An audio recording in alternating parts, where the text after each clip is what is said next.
नमस्कार, मैं अश्विनी वानखड़े। कृषि न्यूज में आपका स्वागत है। आइए नजर डालते हैं आज की कृषि से जुड़ी सबसे बड़ी खबरों पर।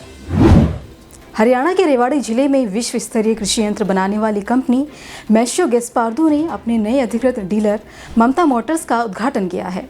इस मौके पर मैश्यो कंपनी के नेशनल हेड पंकज झा ने बताया कि हमारी प्राथमिकता किसानों को उच्च गुणवत्ता के कृषि यंत्र प्रदान करना है, जिससे किसानों की आय में वृद्धि हो और रखरखाव की लागत भी कम आए। सरकार के प्रधान वैज्ञानिक सलाहकार विजय राघवन ने घरेलू निर्यातकों को कृषि उत्पादों की गुणवत्ता पर ध्यान देने का सुझाव दिया है। साथ ही कृषि उत्पादों की गुणवत्ता अभी भी इस क्षेत्र के निर्यातकों के लिए सबसे बड़ी चुनौती बनी हुई है। साथ ही उन्होंने कहा कि कृषि, बागवानी और मत्स्य पालन क्षेत्र के निर्यात में गुणवत्ता और बाजार विश्लेषण का महत्व है।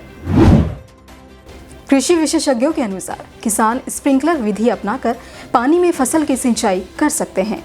उल्लेखनीय यह है कि स्प्रिंकलर पाइप खरीदने पर किसानों को प्रधानमंत्री कृषि सिंचाई योजना या पीएम कृषि सिंचाई योजना के तहत 80% की सब्सिडी दी जाती है।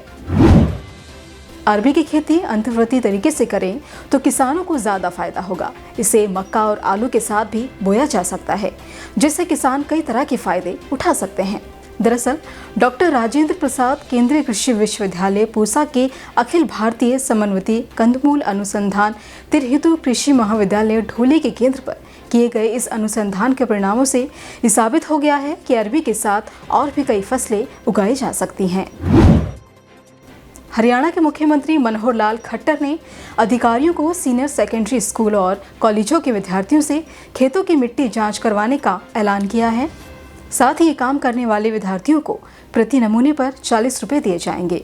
आपको बता दें कि इस संबंध में सीएम 40 नई मृदा जांच प्रयोगशालाओं की शुरुआत कर रहे हैं। चक्रधरपुर के देवगांव निवासी चंद्रशेखर प्रधान किसानों को करोड़पति बनाने की दिशा में उन्हें महोगनी पेड़ लगाने के लिए प्रेरित कर रहे हैं। साउथ अफ्रीका में पाए जाने वाले इस पेड़ की कीमत लाखों में है। न सिर्फ इसकी कीमत ज्यादा है, बल्कि इस पेड़ में औषधीय गुण भी हैं और इसकी लकड़ी कई मायनों में गुणों से परिपूर्ण है। चंद्रशेखर के अनुसार खाली पड़ी जमीन पर सैकड़ों पेड़ लगाकर 12 साल के बाद किसान का करोड़पति बनना तय है। केंद्र सरकार के 3 नए कृषि कानूनों को लेकर कई महीनों से दिल्ली गाजीपुर बॉर्डर पर जमे किसान नेता राकेश टिकैत को लेकर भारतीय किसान यूनियन के राष्ट्रीय अध्यक्ष भानु प्रताप सिंह ने बड़ा बयान दिया है। उन्होंने कहा कि टिकैत के अंदर ईमानदारी नहीं है, वह 100% बेईमान है।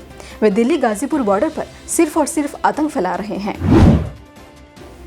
उमस भरी गर्मी से दिल्ली के साथ साथ एनसीआर के लोगों को लगातार 5 दिन और जूझना पड़ेगा। इसके बाद अगले सप्ताह 19 अगस्त से दिल्ली एनसीआर का मौसम करवट बदलेगा। मौसम विभाग के मुताबिक आंशिक तौर पर बादल छाए रहेंगे, तो वहीं अधिकतम और न्यूनतम तापमान 36 और 27 डिग्री सेल्सियस रहने के आसार हैं। इसी तरह की अन्य खबरों के लिए जुड़े रहिए कृषि जागरण के साथ। धन्यवाद।